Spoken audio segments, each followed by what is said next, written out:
Ислам діні отбасы мүшелерінің бірлігіне айрықша маңыз береді.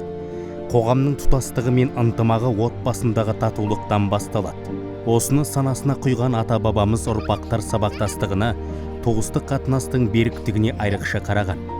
Ел ішіндегі берекенің бірден бір кепілі отбасындағы тәрбие мен құндылықтарға баса көңіл бөлген. Ардақты пайғамбарымыз бір сөзінде ер кісі баққан отбасынан сұралады.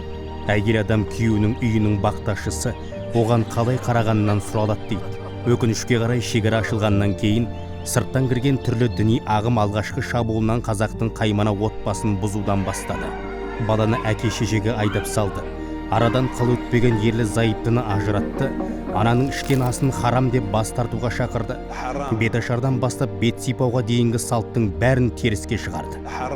Қазақта отан отбасынан басталады. Өз үйім өлең төсегім. Екі жақсы қосылса ай мен күндей, үйінде береке болса, дастарханда берекет болады деген ұлағатты сөздер бар.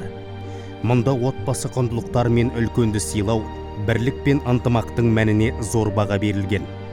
Көрінген көк аттының айдағына еріп, арбауына түспеу үшін халқымыздың асыл дінмен үйлесім тапқан салт дәстүрін берік ұстану керек. Қазақта отбасы тәрбиесінің озық үлгісі бар. Ол ғасырлар сыннан өткен, ұлағат пен өнеге сіңген тағылым жиынтығы. Бірлігіміз бекем, тірлігіміз баянды болсын десек, отбасы тәрбиесіне баса мән берудің маңызы зор.